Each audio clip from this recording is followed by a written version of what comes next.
Cuidar de si é o suficiente?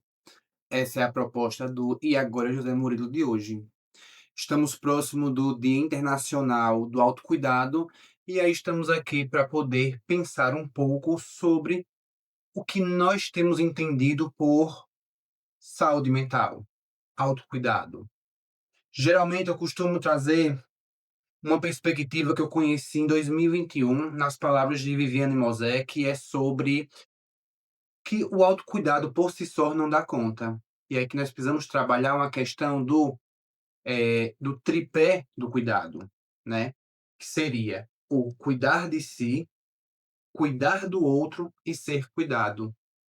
E aí eu acho bacana, porque nós vemos ao longo dos anos crescendo a temática sobre o autocuidado, mas precisamos também problematizar para que ele não fique esvaziado de sua proposta. Porque ora as pessoas, de modo geral, nas redes sociais, compreendem o autocuidado como um trabalho de uma estética, por exemplo, ou só uma estética, ou uma estética descolada de uma saúde da pele, ou uma estética do corpo, da performance. E aí, quando nós vamos pensar, eu vou trazer aqui uns 2 livros que eu estou me utilizando e baseando para podermos dialogar sobre o autocuidado, que é Os 5 Pilares do Autocuidado, que esse autor aqui, ele vai estar trazendo a respiração, a alimentação, o movimento, a própria espiritualidade, e também o sono como 5 pilares para o autocuidado. E agora tem esse outro aqui que é Autocuidado de Verdade, da autora Pojala Lanks, não sei pronunciar esse nome. Que ela vai se propor a falar de um autocuidado sem cristais, purificação ou banhos de espuma, porque ela problematiza, principalmente para as mulheres, a questão do autocuidado. Então, vários momentos ela vai estar aqui tentando construir com a gente o que é o autocuidado de verdade do autocuidado falso, né? E que todo o autocuidado ele vem de dentro para fora e não de fora para dentro. E se a gente for observar, a própria questão do autocuidado virou uma peça mercadológica, em que todos querem vender fórmulas, e o autocuidado ele não é uma fórmula, ele é um cuidado, como nós temos, por exemplo, com a planta, com o animal, ele é diário, né. E ele também não propõe uma solução que a vida não vai ter durezas, mas que, durante o processo da vida, nós temos onde nos amparar, termos esse lugar de se acolher. Só que veja, pensar o cuidado apenas da perspectiva do alto não dá conta. Nós vivemos em comunidade, né. Hoje nós entendemos que a solidão, ela causa problemas de saúde tanto quanto ou pior como o hábito de fumar. Alguns estudos, né, vão sinalizar, principalmente para quem está estudando aí a questão da saúde social.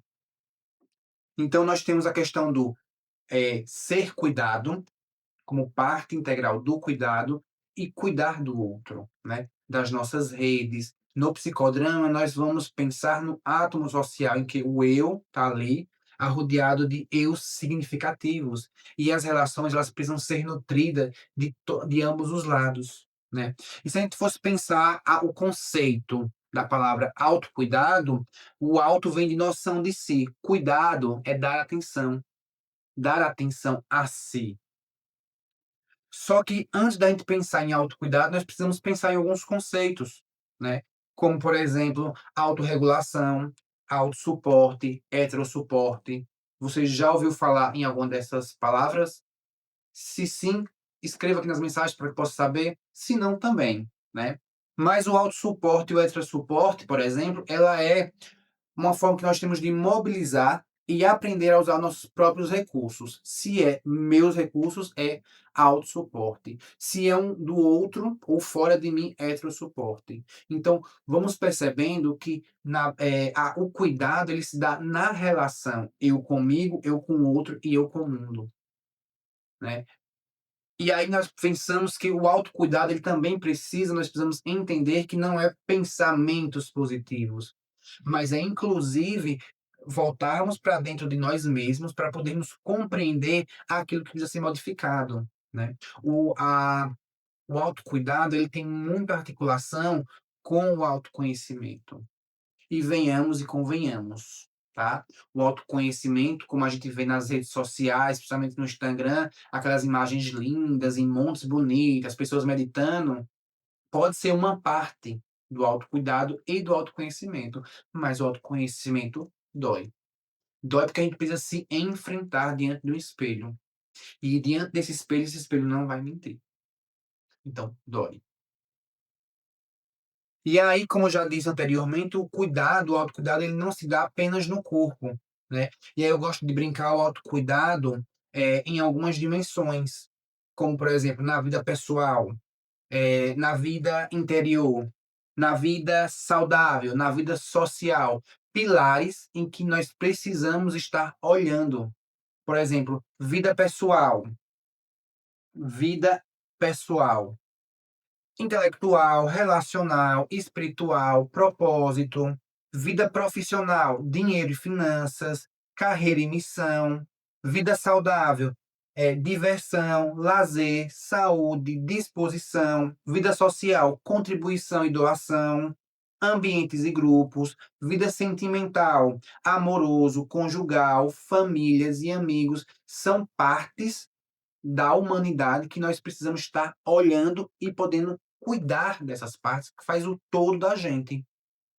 Entretanto, todo eu precisa de um outro para a gente poder se relacionar. Então, na medida em que eu vou cuidando das minhas necessidades emocionais e desses eixos da roda da vida, é importante, é interessante que o outro com quem eu conviva também tenha essa mentalidade, essa cultura, na verdade, do autocuidado, que é algo que eu tenho discutido com algumas pessoas, nós ainda não temos a cultura do cuidado.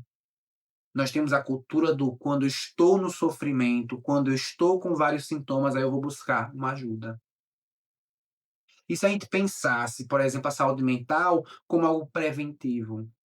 Se a gente pensasse a saúde mental e o autocuidado e o autoconhecimento como uma tarefa para a vida inteira, em que eu vou me conhecendo, me permitindo, me transformando. E aí, provavelmente, você já deve ter visto em relação à parte do autocuidado, algumas categorias como autocuidado físico, né? Dormir, descansar, atividade física, alimentação saudável. O emocional, manejo do estresse, auto-perdão, autocompaixão, coragem, positividade. Social, pedir ajuda, dar e receber. E aí veja, no social é que entra o tripé que Viviane Mosé traz pra gente, né, olha, dar e receber, pedir ajuda, ser ouvido, relações saudáveis. O autocuidado, e eu vou estar sempre repetindo isso, não se dá exclusivamente voltado para o eu. Eu, Murilo, me cuido. Eu costumo dizer o seguinte, que o autocuidado ele é um paradoxo, né, ele se contradiz. O autocuidado por si só não resolve. Entretanto, sem autocuidado eu não começo, eu não inicio. Também nós temos hoje uma dimensão espiritual, e aqui a gente precisa entender o seguinte: religiosidade e espiritualidade, ele entra como uma dimensão do cuidado em saúde mental, tá? E aqui a espiritualidade ele vai estar chamando de meditação, conexão com a natureza, o silêncio, né? E o básico seria trabalhar as questões desse voltado para mim, que são essas reflexões sobre os meus limites, sobre os meus sonhos, sobre minhas necessidades do momento, enquanto um lugar do autoconhecimento, perdão, do autocuidado, tá? Mas aí voltando para uma outra perninha, porque se o autocuidado por si só não dá conta, então eu preciso entender que existe um outro que eu cuido, mas também é importante que eu aceite, esse cuidado, tá. E aí cuidar do outro não é uma tarefa fácil, porque na medida em que eu cuido do outro, eu tenho que tomar cuidado para não subjugar o desejo do outro, para não fazer pelo outro aquilo que é dever do outro. Tá? E isso aí é onde entra uma complicação, porque muitas das vezes no desejo de cuidar de quem nós gostamos, nós acabamos tirando a autonomia do outro. E de um outro lado, eu que tiro essa autonomia acabo me cansando, me exaurindo. Então é complexo cuidar dessa relação, do cuidado, né? Eu comigo e do outro. Assim como nós temos que entender e compreender que nós precisamos, em algum momento, aceitar ser cuidados. Algumas pessoas, ao longo da vida e ao longo da história, de sua própria história, por diversos fatores, e aí a live de hoje não é sobre isso, elas têm dificuldade de aceitar ajuda, de pedir ajuda. Então, geralmente, é aquela pessoa que sempre vai tentar dar conta de tudo e aí vai sobrecarregar. E se você é uma delas ou conhece alguém, você já sabe onde isso vai desembocar, né?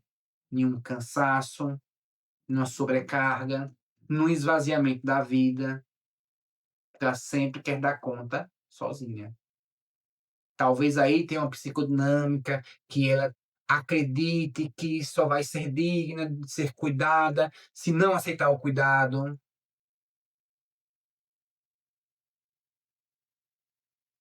Como é que tá chegando aí para vocês?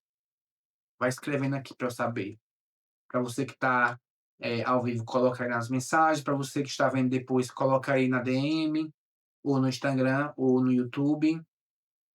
Qual é a concepção que você tem de autocuidado? Como é a sua relação do cuidar do outro e ser cuidado?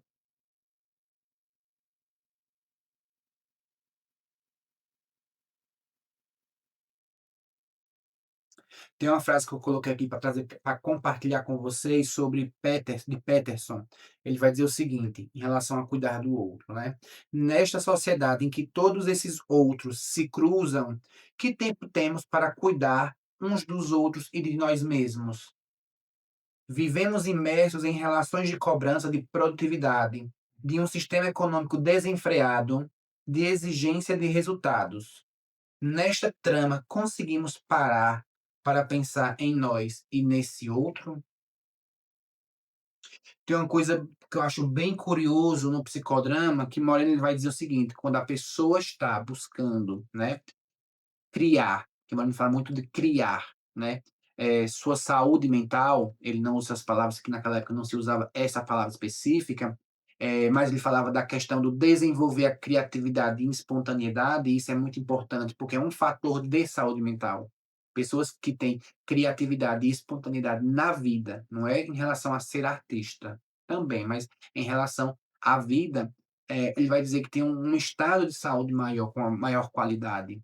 E aí você, enquanto pessoa, dentro do seu sistema social ali, que ele vai chamar de átomo social, quanto mais você desenvolve sua espontaneidade e criatividade, ela vai puxar a espontaneidade e criatividade dos outros que estão dentro do seu átomo. Inclusive aqueles que não ressoam com você, eles vão sair da sua vida. Há uma possibilidade. Aqueles que estão muito próximos, se não ressoar, né, o seu desenvolvimento da sua espontaneidade e criatividade com a conserva e o colapsamento do outro, ele tem uma tendência de se afastar. Pessoas que não estão dentro do seu sistema podem adentrar dentro do seu átomo, né. E aí, vínculo, gente, sempre é de mão dupla. O vínculo ele não se dá por acaso, ele é construído ativamente, né. E aí sobre o aceitar ser cuidado, não é só sobre só cuidar, é sobre ser cuidado, se permitir nessa relação de pedir ajuda, tá. Respeitar e ser respeitado, falar e ser ouvido, ajudar e quando necessitar, ser ajudado. Tá? E aí, meio que a gente vai se encaminhando para o fim dessa live de hoje, e aí eu gostaria que o que ficasse fixo. Cuidado, ele se dá no tripé. Eu comigo, eu com o outro e o outro para comigo. E a gente vai criando, em vez de uma linha ou de pontos de cuidado, uma rede, né. E aí alguns de vocês talvez já tenham ouvido falar em rede de apoio, né. Na rede de apoio, eu sou o apoiado, mas também apoio o outro e aceito ser apoiado.